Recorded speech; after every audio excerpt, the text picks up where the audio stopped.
ओम तस्सै भगवतो अरहतो सम्मा सम्बुद्धस्स नमो तस्सै भगवतो अरहतो सम्मा सम्बुद्धस्स। महाकारुणिक तथा वसीम संबंध को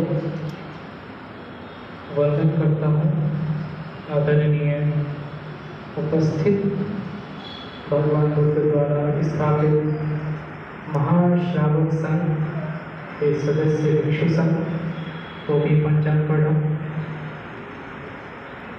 उपस्थित इस विहार के प्रमुख भिक्षु बंदे विप्रोकर उनको भी वंदन करता हूँ। सभी उपासक उपासिकाएं श्रद्धा और ध्यान में आई हुई। देखिए, आप लोग समय समय से विहार पर आकर के धम्मवाणी सुनते रहते हैं। धम्मवाणी सुनना बहुत हितकर होता है, सुखकर होता है और ऐसे मंगल भाव के साथ विहार पर आकर के भिक्षु को वंदन करता है, बुद्ध को दर्शन करता है, यथाशक्ति दान देता है, धम्म की वाणी को सुनता है और जब विहार से वापस अपने घर की ओर जाता है तो ऐसे मन में भाव करते हुए कि जो विहार में भिक्षु से सीखा, जो विहार में बुद्ध वाणी से सीखा, उसको मैं अपने जीवन में आत्मसात करूं, कैसे उसको मैं अपने जीवन में उपयोगी बना सकूं, कैसे मैं धम्म के लाभ लेकर के सुख से जीवन जीऊं, ऐसा मन में भाव रखना बहुत श्रेष्ठ कार्य है। वैसे ही जैसे आज भिक्षु संघ को आमंत्रित किया संघदान के उद्देश्य से,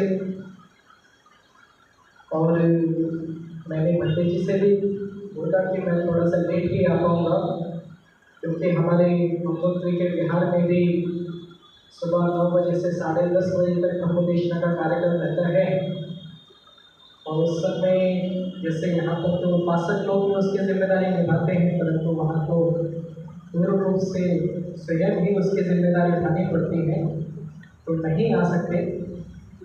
तो फिर भी थोड़ा देर से आने के क्षमा प्रार्थी हैं। साथ ही उपासक उपासिकाएं,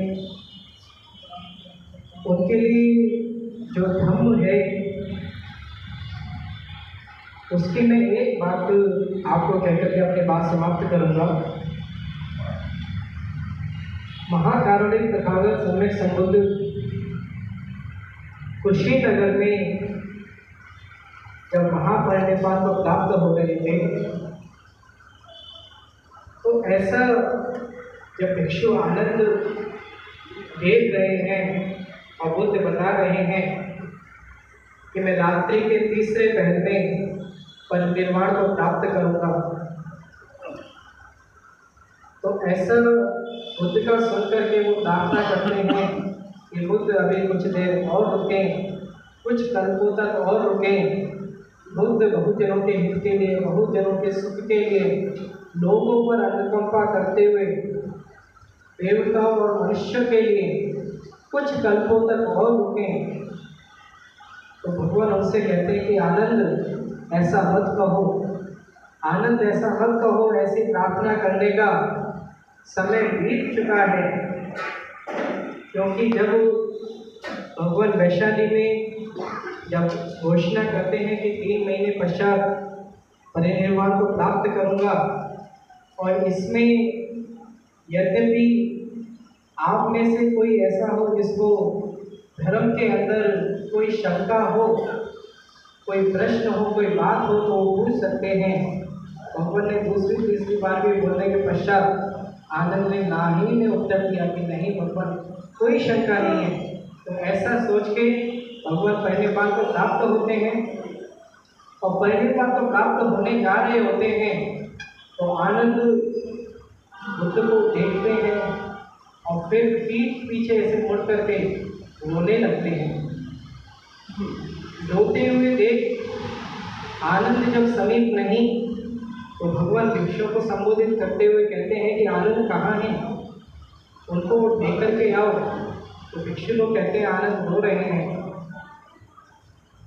तो भिक्षुओं को बुद्ध आदेश देते हैं कि आनंद को बुला करके लाओ, कि बुद्ध बुला रहे हैं। ऐसा सुन आनंद आते हैं। तो भगवान कहते हैं आनंद से कि आनंद, जो भी वस्तुएं उत्पन्न हुई हैं उनका विलीन होना है। जो भी हमारे प्रिय बंधु हैं, मित्र हैं, सगे संबंधी हैं, उनका बिछुड़ना निश्चित है। एक मित्र से अलग होता है, एक आचार्य अपने शिष्य से अलग होता है, तो एक पुत्र अपनी माँ से अलग होता है, तो माँ अपने पुत्र से अलग होती है। नाना प्रकार से संबंधों का बिछुड़ना ही है और अंत में समाप्त होना है। ये मैंने पहली बार नहीं बोला, अपितु अनेकों बार तुमको उपदेश में यह सुनाया है। तो अब ऐसा रोना क्यों हो रहा है? मत रो आनंद, मत रो। तो यही भगवान जो अंतिम समय में भी आनंद को उपदेश देते हुए भी कहते हुए जाते हैं कि आनंद जो भी उत्पन्न है वो समाप्त होने के लिए है। हम दिन प्रतिदिन देखते हैं हमारा मनुष्य जीवन अपितु अन्य प्राणियों का निरंतरता से मृत्यु को प्राप्त हो रहा है। हम अपने मधुर शब्दों के साथ, मधुर वचनों के साथ एक दूसरे से जुड़ते हैं, तो कटु वचनों से एक दूसरे से अलग होते हैं। कहीं खुद के कारणों से, तो कहीं सांसारिक प्राकृतिक कारणों से बिछड़ना है, अलग होना है और समाप्ति की ओर जाना है।